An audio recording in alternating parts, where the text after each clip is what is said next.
नमस्कार दोस्तों, आप देख रहे हैं इंस्पायर मोटिवेशनल स्टोरी और आज हम आपको सुनाने जा रहे हैं एक ऐसी रहस्यमयी कहानी जो प्रेम, साहस और बुद्धि की सबसे बड़ी मिसाल है। बहुत समय पहले की बात है। एक विशाल राज्य में राजा विक्रमसेन राज करते थे। उनके 5 बहादुर बेटे थे, सबसे बड़े से लेकर सबसे छोटे तक, सभी शूरवीर और बुद्धिमान। राजा विक्रमसेन की इच्छा थी कि उनके बेटों की शादी ऐसे परिवार से हो जहां 5 बेटियां हों, ताकि घर में खुशहाली और एकता बनी रहे। उन्होंने अपने विश्वसनीय मंत्री को इस खोज में भेजा। मंत्री दूर दूर के राज्यों में घूमता रहा। एक दिन वह एक घने जंगल के किनारे एक छोटे से राज्य में पहुंचा, जहां राजा हरिसेन की 5 सुंदर और गुणवान बेटियां थीं। मंत्री ने राजा हरिसेन से बात की और जल्द ही दोनों राज्यों के बीच रिश्ता तय हो गया। धूमधाम से शादी हुई। सबसे छोटा राजकुमार, नाम था युवराज, सबसे छोटी राजकुमारी से ब्याह गया। वह राजकुमारी नाम थी रानी मीरा, एक ऐसी लड़की जो न सिर्फ सुंदर थी बल्कि बेहद चतुर और साहसी भी।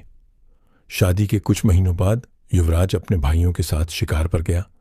जंगल घना था और अचानक एक भयानक तूफान आ गया।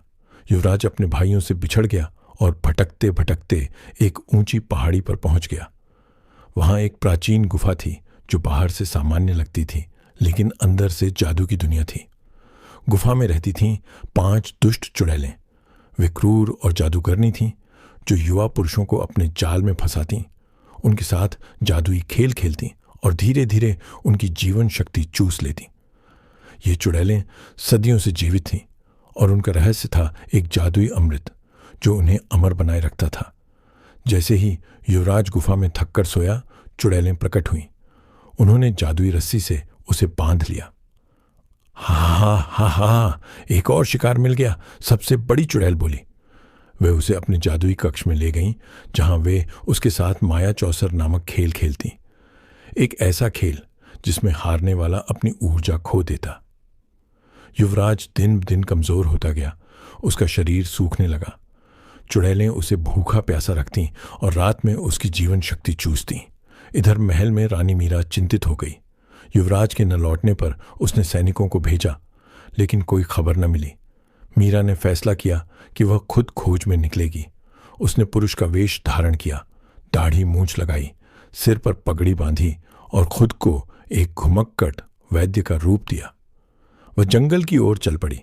रास्ते में उसे एक पुराना आश्रम मिला जहां एक महान ऋषि तपस्या कर रहे थे। मीरा ने अपनी व्यथा सुनाई। ऋषि ने कहा, बेटी, तुम्हारी बहादुरी सराहनीय है। मैं तुम्हें एक जादुई मलहम देता हूं जो तुम्हें बादलों पर चलने की शक्ति देगा, लेकिन याद रखना, बुद्धि से ही जीत होगी।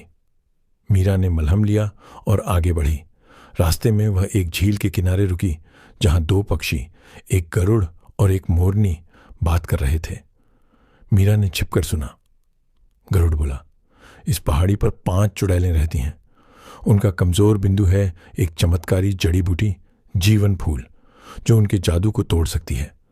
लेकिन वह फूल केवल पूर्णिमा की रात में खिलता है और उसे पाने के लिए पहाड़ की चोटी पर जाना पड़ता है। मीरा ने यह जानकारी नोट की और योजना बनाई। अब मीरा चुड़ैलों की गुफा के पास पहुंची। उसने वैद्य के रूप में खुद को पेश किया। मैं एक महान वैद्य हूं, उसने कहा। सुना है कि तुम्हारी मां बीमार है, मैं उसे ठीक कर सकता हूं। चुड़ैलें हैरान हुईं क्योंकि उनकी मां, एक प्राचीन राक्षसी, वाकई बीमार थी। उसकी आंखें कमजोर हो गई थीं, कान बंद हो गए थे और शरीर में जख्म थे। चुड़ैलें संदेह में थीं, लेकिन मीरा की बातों से प्रभावित हो गईं। उन्होंने उसे अंदर आने दिया। मीरा ने जड़ी बूटियों से दवा बनाई और चुड़ैलों की मां का इलाज शुरू किया।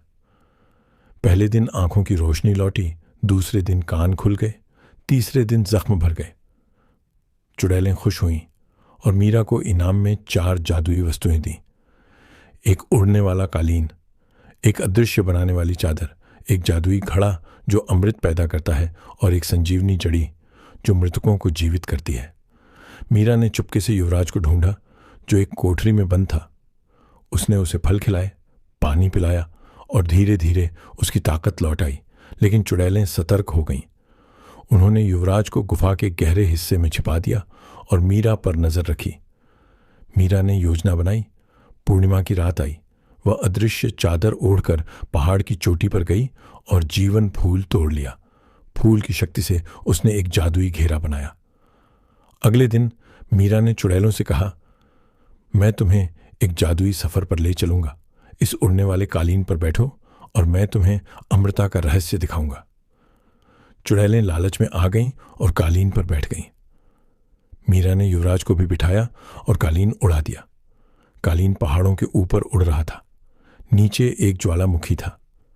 मीरा ने संजीवनी जड़ी का उपयोग कर युवराज को पूरी ताकत दी।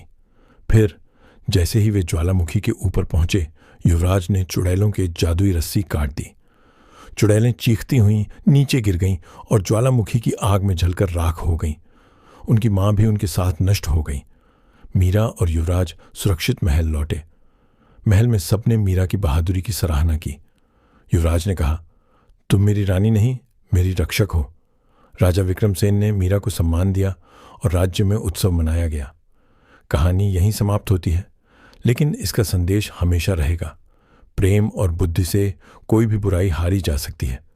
बहादुरी वो नहीं जो ताकत से आती है, बल्कि दिल से। दोस्तों, अंत तक कहानी सुनाने के लिए और जुड़े रहने के लिए दिल से धन्यवाद।